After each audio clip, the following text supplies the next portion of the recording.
So Marius, my commanding officer, ordered me to escort Jesus and two other criminals to the cross.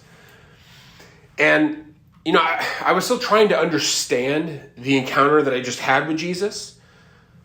I'll be honest with you, I had a hard time looking at his bloody, disheveled body as we were making this walk. But I'm a soldier, I do what I'm told.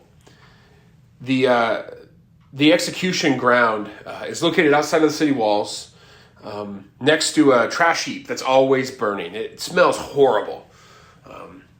The locals here actually call it the place of the skull, or Golgotha. It holds literal piles of bones and skulls, but the rock formation even looks a little bit like a skull. So, you have the smell of the rotting garbage and the fires and death. It just comes together. It's really a fitting place for criminals to be executed.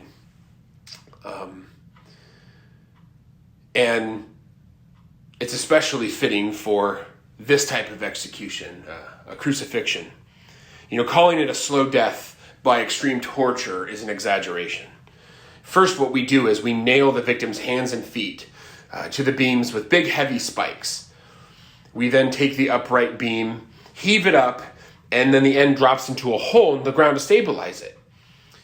We also put a little short, small ledge below the criminal's feet.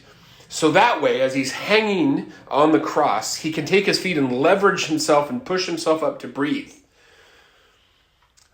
Because as you're hanging down, you're unable to even take a breath.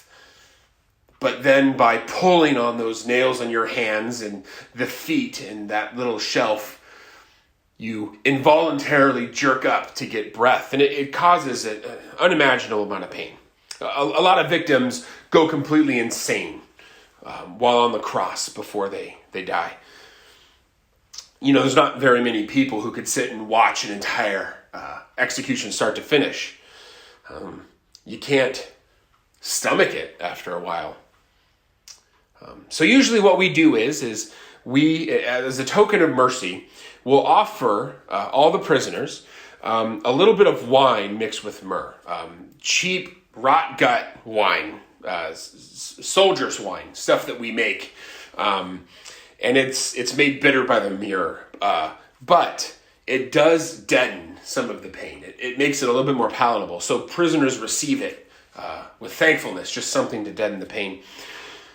So as we walked towards Golgotha and seeing Jesus in his flesh that was just beaten so badly, we marched on and we reached a small hill next to the city garbage dump. This path that we walked has since come to be called Via Dolorosa, which means path of sorrow. Talk about the understatement of a century. So once we stopped with Jesus, I quickly poured the cup of wine and myrrh and took it over to Jesus, a lot quicker than normally I do when I lifted it to his lips. And yet when he began to taste it and he realized what it was, he spit it out. He chose not to drink it. He even turned his face away. And it made me mad because I just said, why don't you drink this? I gave it to him for something to help him. I didn't do it for me. But once again, when he looked at me, his eyes met with mine. There was the same warmth and gentleness that I saw when he was being whipped. Almost this forgiveness as he looked at me. I don't understand why he would refuse just a little bit of that wine to help him.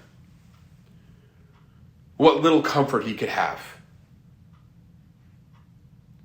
This Jesus, he was human like any of us. I saw the blood. I saw the muscles being ripped to shreds. I saw the pain that he went under while being whipped and while walking to Golgotha. What possible purpose would there be to denying this? It almost seemed as if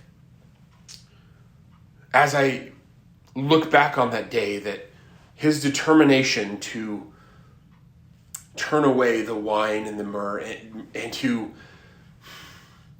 fully accept the pain, the agony, that there was a reason to it. I've since just come to think, is it possible that this man's death wasn't just the deserved punishment of a criminal? Almost as like it's not an accident. There's a greater purpose than what's going on the surface.